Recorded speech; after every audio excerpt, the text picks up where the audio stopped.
the picture in the house. Searchers after horror haunt strange, far places. For them are the catacombs of Ptolemais and the carven mausolea of the nightmare countries. They climb to the moonlit towers of ruined Rhine castles and falter down black cobwebbed steps beneath the scattered stones of forgotten cities in Asia. The haunted wood and the desolate mountain are their shrines, and they linger around the sinister monoliths on uninhabited islands. But the true epicure and the terrible, to whom a new thrill of unutterable ghastliness is the chief end and justification of existence, esteems most of all the ancient, lonely farmhouses of backwoods New England, for there the dark elements of strength, solitude, grotesqueness, and ignorance combine to form the perfection of the hideous. Most horrible of all sights are the little unpainted wooden houses, remote from traveled ways, usually squatted upon some damp, grassy slope or leaning against some gigantic outcropping of rock.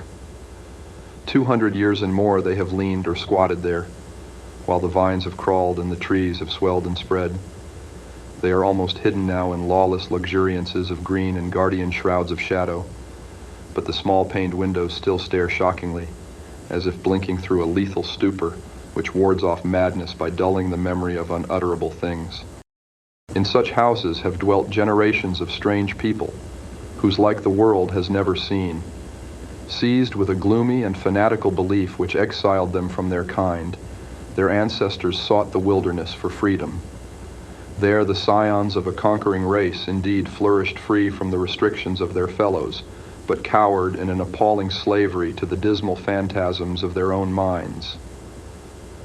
Divorced from the enlightenment of civilization, the strength of these Puritans turned into singular channels, and in their isolation, morbid self-repression, and struggle for life with relentless nature, there came to them dark, furtive traits from the prehistoric depths of their cold northern heritage.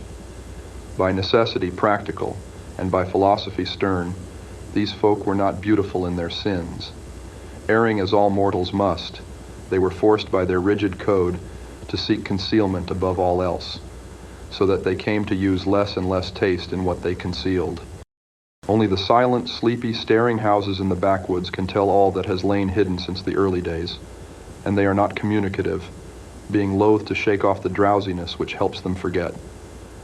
Sometimes one feels that it would be merciful to tear down these houses, for they must often dream. It was to a time-battered edifice of this description that I was driven one afternoon in November, 1896, by a rain of such chilling copiousness that any shelter was preferable to exposure.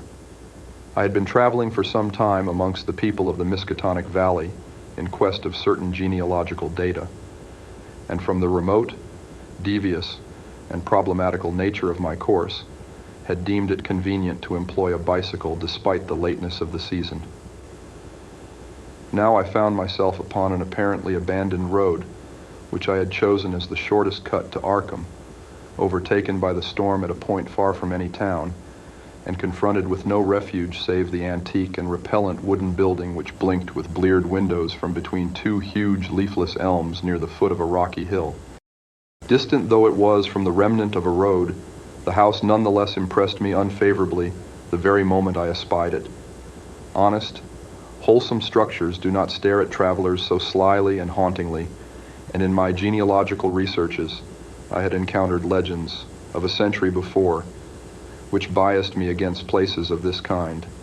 Yet the force of the elements was such as to overcome my scruples, and I did not hesitate to wheel my machine up the weedy rise to the closed door, which seemed at once so suggestive and secretive. I had somehow taken it for granted that the house was abandoned, yet as I approached it I was not so sure. For though the walks were indeed overgrown with weeds, they seemed to retain their nature a little too well to argue complete desertion. Therefore, instead of trying the door, I knocked, feeling as I did so a trepidation I could scarcely explain. As I waited on the rough, mossy rock which served as a doorstep, I glanced at the neighboring windows and the panes of the transom above me, and noticed that although old, rattling, and almost opaque with dirt, they were not broken. The building, then, must still be inhabited, despite its isolation and general neglect. However, my rapping evoked no response. So after repeating the summons, I tried the rusty latch and found the door unfastened. Inside was a little vestibule with walls from which the plaster was falling, and through the doorway came a faint but peculiarly hateful odor. I entered, carrying my bicycle, and closed the door behind me. Ahead rose a narrow staircase, flanked by a small door probably leading to the cellar, while to the left and right were closed doors leading to rooms on the ground floor. Leaning my cycle against the wall, I opened the door at the left and crossed into a small, low-ceiled chamber, but dimly lighted by its two dusty windows, and furnished in the barest and most primitive possible way. It appeared to be a kind of sitting room, for it had a table and several chairs, and an immense fireplace above which ticked an antique clock on a mantel. Books and papers were very few, and in the prevailing gloom I could not readily discern the titles. What interested me was the uniform air of archaism, as displayed in every visible detail. Most of the houses in this region I had found rich in relics of the past, but here the antiquity was curiously complete, for in all the room I could not discover a single article of definitely post-revolutionary date. Had the furnishings been less humble, the place would have been a collector's paradise. As I surveyed this quaint apartment, I felt an increase in that aversion first excited by the bleak exterior of the house. Just what it was that I feared or loathed, I could by no means define.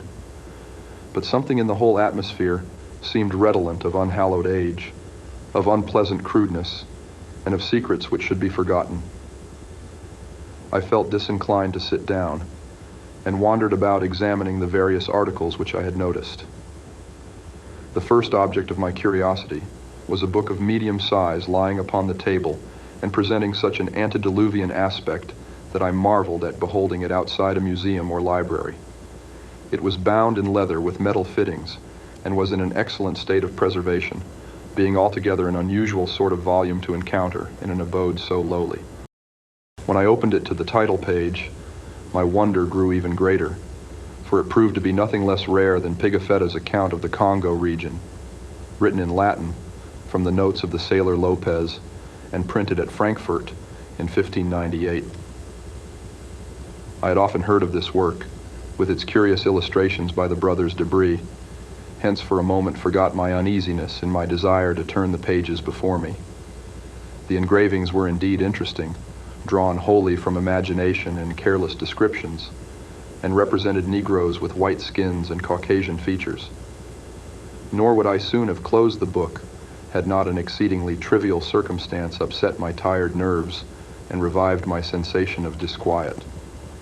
What annoyed me was merely the persistent way in which the volume tended to fall open of itself at plate 12, which represented in gruesome detail a butcher's shop of the cannibal Anziques. I experienced some shame at my susceptibility to so slight a thing, but the drawing nevertheless disturbed me, especially in connection with some adjacent passages descriptive of Anzique gastronomy. I had turned to a neighboring shelf and was examining its meager literary contents, an 18th century Bible, a Pilgrim's Progress of like period, illustrated with grotesque woodcuts and printed by the almanac maker Isaiah Thomas, the rotting bulk of Cotton Mather's Magnalia Christi Americana, and a few other books of evidently equal age, when my attention was aroused by the unmistakable sound of walking in the room overhead. At first astonished and startled, considering the lack of response to my recent knocking at the door, I immediately afterward concluded that the walker had just awakened from a sound sleep, and listened with less surprise as the footsteps sounded on the creaking stairs.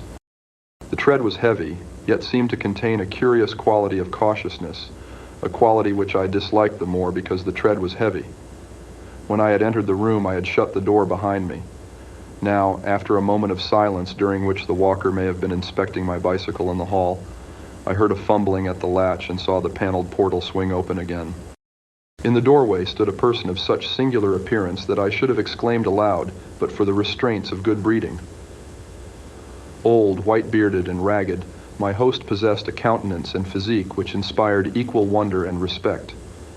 His height could not have been less than 6 feet, and despite a general air of age and poverty, He was stout and powerful in proportion.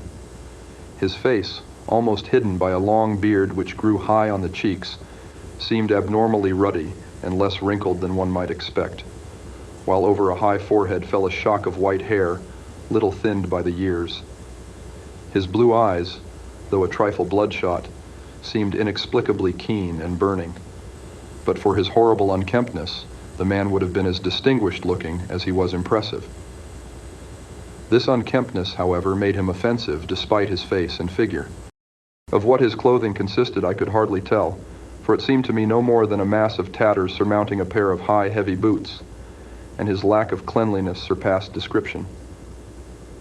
The appearance of this man, and the instinctive fear he inspired, prepared me for something like enmity, so that I almost shuddered through surprise and a sense of uncanny incongruity when he motioned me to a chair and addressed me in a thin, weak voice, full of fawning respect and ingratiating hospitality. His speech was very curious, an extreme form of Yankee dialect I had thought long extinct, and I studied it closely as he sat down opposite me for conversation. "Catched in the rain, be ye?" He greeted.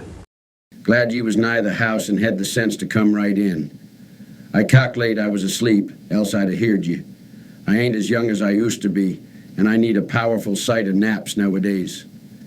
Traveling fur. I hain't seed many folks long this rud since they tuck off the Arkham stage." I replied that I was going to Arkham, and apologized for my rude entry into his domicile, whereupon he continued. "Glad to see you, young sir. New faces is scarce around here, and I hain't got much to cheer me up these days. Guess you hail from Boston, don't you? I never been there, but I can tell a town man when I see him. We had one for district schoolmaster in '84, but he quit sudden and no one never heard on him since." Here the old man lapsed into a kind of chuckle and made no explanation when I questioned him. He seemed to be in an aboundingly good humor, yet to possess those eccentricities which one might guess from his grooming. For some time he rambled on with an almost feverish geniality, when it struck me to ask him how he came by so rare a book as Pigafetta's Regnum Congo. The effect of this volume had not left me, and I felt a certain hesitancy in speaking of it.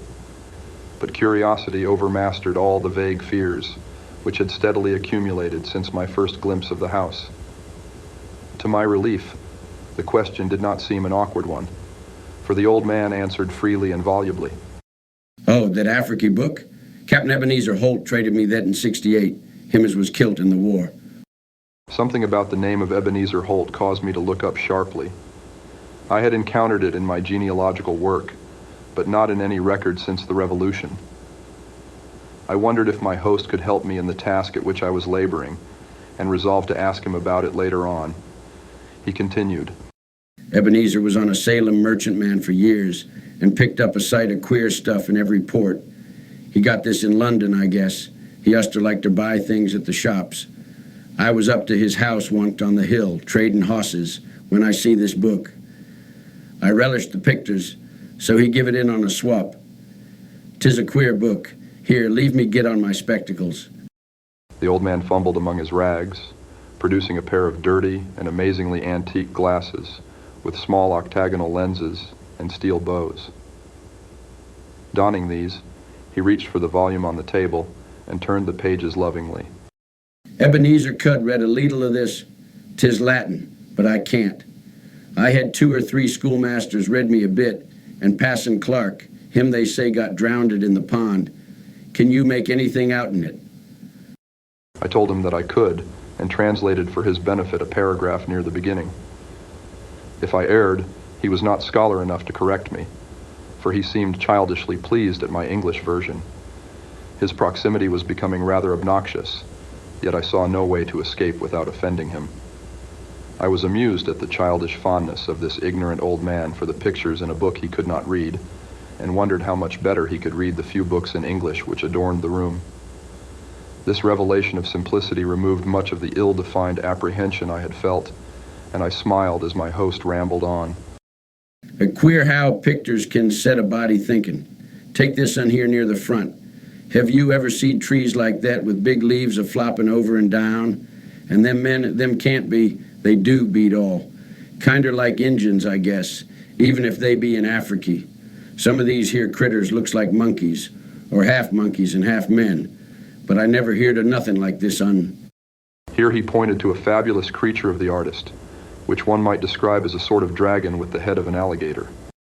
But now I'll show you the best un, over here nigh the middle.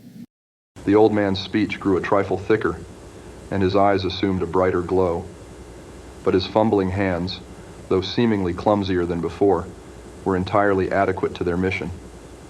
The book fell open, almost of its own accord, and as if from frequent consultation at this place, to the repellent 12th plate showing a butcher's shop amongst the Anzique cannibals. My sense of restlessness returned, though I did not exhibit it. The especially bizarre thing was that the artist had made his Africans look like white men. The limbs and quarters hanging about the walls of the shop were ghastly, while the butcher with his axe was hideously incongruous. But my host seemed to relish the view as much as I disliked it. What do you think of this? Ain't never see the like hereabouts, eh? When I see this, I tell Deb Holt, that's suthin' to stir you up and make your blood tickle. When I read in Scripture about slaying, like them Midianites was slew, I kinder think things, but I ain't got no picture of it. Here a body can see all they is to it. I suppose 'tis sinful, but ain't we all born and living in sin? That feller being chopped up gives me a tickle every time I look at him. I have to keep looking at him. See where the butcher cut off his feet? There's his head on that bench with one arm side of it, and t'other arm's on the ground side of the meat block. As the man mumbled on in his shocking ecstasy, the expression on his hairy, spectacled face became indescribable, but his voice sank rather than mounted. My own sensations can scarcely be recorded. All the terror I had dimly felt before rushed upon me actively and vividly, and I knew that I loathed the ancient and abhorrent creature so near me with an infinite intensity. His madness, or at least his partial perversion, seemed beyond dispute. He was almost whispering now, with a huskiness more terrible than a scream, and I trembled as I listened. As I says, 'tis queer how pictures sets you thinking. Do you know, young sir, I'm right sot on this un here. Arter I got the book off Eb, I used to look at it a lot, especial when I'd heard Passon Clark rant o' Sundays in his big wig. Onct I tried something funny. Here, young sir, don't get skeert. All I done was to look at the picture afore I kilt the sheep for market. Killing sheep was kinder more fun arter looking at it. The tone of the old man now sank very low, sometimes becoming so faint that his words were hardly audible. I listened to the rain and to the rattling of the bleared, small-paned windows, and marked a rumbling of approaching thunder quite unusual for the season. Once a terrific flash and peal shook the frail house to its foundations, but the whisperer seemed not to notice it. Killing sheep was kinder more fun, but do you know, 'twa'n't quite satisfying. Queer how a craven gets a holt on you. As you love the Almighty, young man, don't tell nobody, but I swore to God that picter begun to make me hungry for victuals I couldn't raise nor buy. Here, set still, what's ailin' ye? I didn't do nothing, only I wondered how 'twould be if I did. They say meat makes blood and flesh and gives ye new life, so I wondered if 'twouldn't make a man live longer, and longer if 'twas more the same. But the whisperer never continued. The interruption was not produced by my fright, nor by the rapidly increasing storm, amidst whose fury I was presently to open my eyes on a smoky solitude of blackened ruins. It was produced by a very simple, though somewhat unusual, happening. The open book lay flat between us, with the picture staring repulsively upward.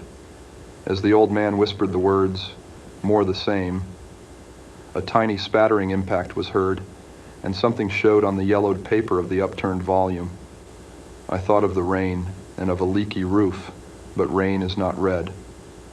On the butcher's shop of the Anzique cannibals, a small red spattering glistened picturesquely, lending vividness to the horror of the engraving. The old man saw it and stopped whispering even before my expression of horror made it necessary. Saw it and glanced quickly toward the floor of the room he had left an hour before. I followed his glance and beheld just above us on the loose plaster of the ancient ceiling a large irregular spot of wet crimson which seemed to spread even as I viewed it. I did not shriek or move, but merely shut my eyes. A moment later came the titanic thunderbolt of thunderbolts, blasting that accursed house of unutterable secrets, and bringing the oblivion which alone saved my mind.